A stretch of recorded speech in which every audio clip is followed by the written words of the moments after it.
La voix de la diaspora. Au paradis des ambianceurs des deux rives du fleuve Congo, les Papa Wemba, Grand Kali, Wendo, Franklin Bukaka et autres Pamelo, Munka sont heureux. La rumba congolaise fait officiellement partie depuis ce mercredi 14 décembre 2021 du patrimoine culturel immatériel de l'humanité. L'UNESCO réunit cette semaine pour étudier une soixantaine de candidatures a annoncé sur Twitter que la rumba congolaise, dossier présenté par les deux Congos, était admise sur la liste.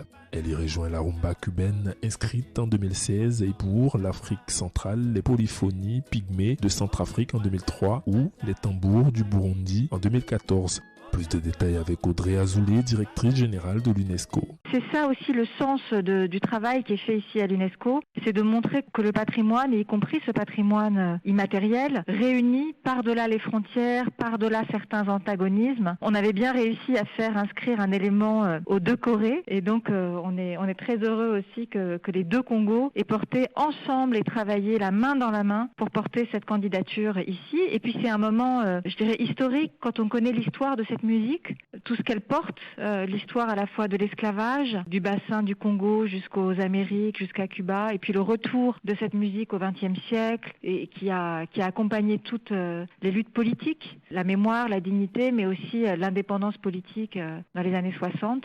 Donc c'est vraiment, il y a tout un ensemble de valeurs, d'histoires, de mémoires qui sont portées par cette musique. On est au-delà de l'esthétique, on est au-delà de l'émotion et c'était important que la communauté internationale le reconnaisse.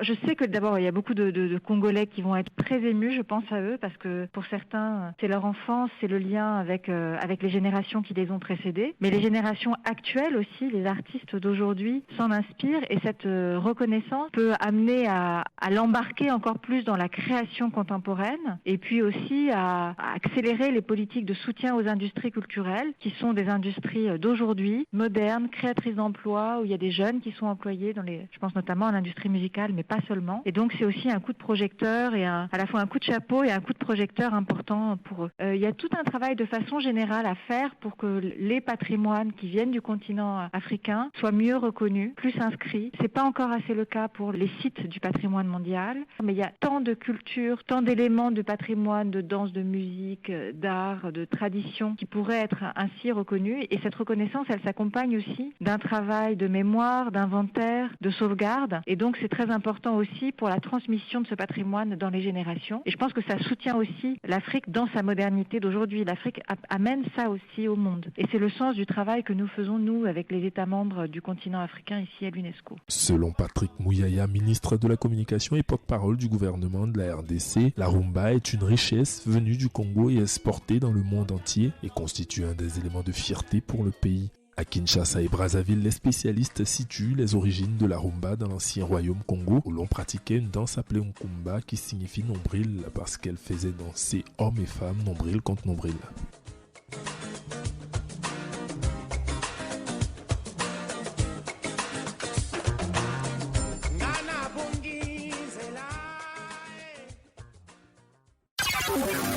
La voix de la diaspora. La voix de la diaspora. Un pont entre la diaspora et les pays d'origine.